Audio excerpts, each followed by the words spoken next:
लगभग एक 80 वर्ष की वृद्धा ने भोजन परोस रहे व्यक्ति के कान में धीमे से कहा, बेटा जुगल, बड़े दिनों से गुलाब जामुन खाने का मन है। अगली बार आइयो तो बाबू लेके आइयो। जुगल मुस्कुराते हुए बोला, ठीक है अम्मा, ले तो आऊंगा, पर तुम्हें मेरी कसम, एक पीस ही खाइयो। जे सब डॉक्टर ने तुम्हें मना कर रखा है। और हंसते हुए आगे भोजन परोसने लगा। अभी जुगल भोजन परोसते हुए आगे बढ़ा ही था कि धीरे धीरे खाना खा रहे एक बूढ़े व्यक्ति ने कहा, जुगल, इस बार पूरे 2 महीने में आया है। बेटे, सबने तो हमें भुला ही रखा है, तो भी हमसे पीछा छुड़ाना चाह रहा है क्या? जुगल ने मुस्कुराते हुए कहा, बाबा, मैं तुम्हारा तब तक पीछा न छोड़ूंगा जब तक तुम्हें लोटे में भरकर हरिद्वार न पहुंचा दूं। यह सुनकर सब ठहाका लगाकर हंस पड़े। ये दृश्य था मेरठ शहर में बने एक वृद्ध आश्रम का। लगभग 150 बुजुर्ग इस आश्रम में अपने बुढ़ापे के दिन सम्मान के साथ बिताने के लिए रहते हैं। कई तो अच्छे संभ्रांत परिवारों से ताल्लुक रखते हैं तथा कोई खुद अच्छी नौकरी से सेवानिवृत्त था। किसी को औलाद ने घर से निकाल दिया था, तो कोई खुद ही घर छोड़कर आ गया था। दिल को जब कोई बात लग जाती है तो इंसान बड़े बड़े पद, धन दौलत, महल दुमहले सब छोड़कर चला आता है।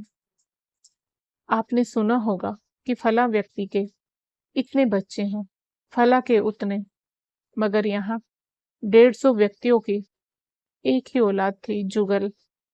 किसी का बाबू, किसी का बचवा, किसी का जुग्गू, तो किसी का जुगल बेटा।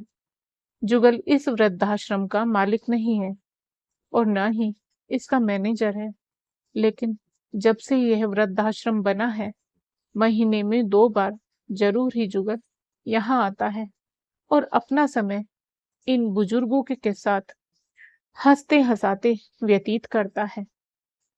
अपने बच्चों के जन्मदिन पर, त्योहारों पर भी जुगल का नियमित आना होता है। ये आश्रम ऐसी जगह है जहाँ जुगल के अनगिनत मम्मी पापा, ताऊ ताई, चाचा चाची, दादी बाबा रहते हैं। जुगल एक मध्यम वर्गीय परिवार से साधारण कद काठी का व्यक्ति था। जीवन यापन के लिए दूध की डेयरी लगा रखी थी। इस वृद्धाश्रम से जुड़ाव का एक और कारण भी था।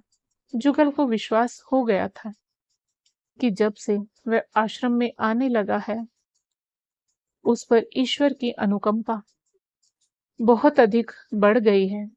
दूसरा, जुगल ने अपने परिवार में 3-3 पीढ़ियों को एक दूसरे की सेवा करते हुए देखा था। जुगल जान गया था कि निश्चल मन से की गई सेवा का साक्षी स्वयं ईश्वर होता है। इन पिछले 10 सालों में जुगल ने आश्रम में प्राण प्राण त्यागने वालों के सारे संस्कार अपने आप किए, उसी विधि विधान से जैसे एक बेटा करता है। केवल सगा बेटा बेटा नहीं होता, संवेदनाओं के रिश्ते खून के रिश्तों से भी अधिक अपने होते हैं। पिछली दीपावली की बात ही ले लो। मनसुख बाबा ने जिद पकड़ ली कि मुझे वो ही कुर्ता पहनना है जो जुगल लाया था, जबकि वो कुर्ता तो 2 महीने पहले ही फट चुका था। मगर क्या करें, बुढ़ापे और बचपन का स्वभाव बिल्कुल एक जैसा होता है। मनसुख बाबा ने जिद पकड़ ली तो पकड़ ली। केयर टेकर ने मैनेजर को बताया कि बाबा ने आज सुबह से खाना नहीं खाया है और ये जिद पकड़ ली है। मैनेजर ने जुगल को फोन किया तथा जुगल की मनसुख बाबा से बात कराई। जुगल ने बाबा को समझाया, तब जाकर बाबा ने खाना खाया। दोपहर तक रुपये पैसों का जुगाड़ करके शाम को लक्ष्मी जी पूजा करके जुगल पत्नी और बच्चों के साथ वृद्धाश्रम पहुंच गए। जैसे ही बुजुर्गों ने जुगल को अपने बीच देखा, खुशी का ठिकाना नहीं रहा। सबसे पहले जुगल मनसुख बाबा के पास पहुंचा और कुर्ता पजामा मनसुख बाबा को देते हुए बोला, ये लो बाबा, अब तैयार हो जाओ। जुगल के बच्चे मनसुख को कपड़े पहनाने लगे तथा जुगल धीरे धीरे सभी बुजुर्गों को कपड़े देता और खूब आशीर्वाद प्राप्त करता। सभी के साथ रात का खाना खाकर जुगल अपने घर वापस लौट आया। दीपावली से 2 दिन बाद फिर मैनेजर का फोन जुगल के पास आया कि मनसुख बाबा की तबीयत खराब हो गई है, वो तुम्हें ही बुला रहे हैं।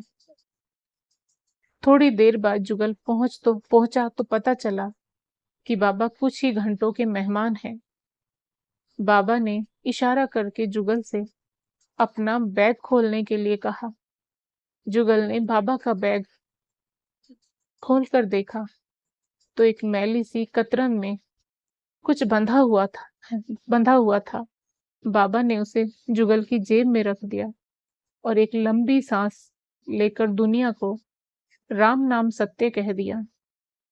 बाबा के क्रियाक्रम आदि के चक्कर में जुगल को उस छोटी सी पोटली को खोलने का समय ही नहीं मिला। क्रियाक्रम आदि से निपटकर जब जुगल घर आकर नहाने के लिए कपड़े उतार रहा था, तब वो पोटली नीचे गिरी तो जुगल को याद आया। जुगल ने उसे खोलकर देखा तो बहुत जोर जोर से रोने लगा। उसकी पत्नी और बच्चे भी वहां आ गए। जुगल की पत्नी ने जब उस पोटली को अपने हाथ में लिया और देखा तो उसमें 10, 20, 50 के बहुत सारे नोट हैं। पत्नी ने नोट गिने तो 2000 रुपए निकले। मनसुख बाबा अंत समय में जुगल को अपना असली वारिस बना गए। जुगल की पत्नी ने जुगल को संभाला और कहा कि वो दौलत है जो हर औलाद के हिस्से में नहीं आती। तुम मनसुख बाबा के असली वारिस हो। तो दोस्तों, आपको आज की कहानी कैसी लगी? कृपया कमेंट करके अवश्य बताएं। और यदि आपको कहानी पसंद आई हो तो कहानी को लाइक करें, शेयर करें और साथ ही जिंदगी सरिता हिंदी स्टोरी चैनल को सब्सक्राइब करें। फिर मिलेंगे दोस्तों एक और नई कहानी को लेकर। तब तक आप अपने परिवार के साथ हंसते रहिए, मुस्कुराते रहिए, खुश रहिए। राधे राधे प्यारे दोस्तों।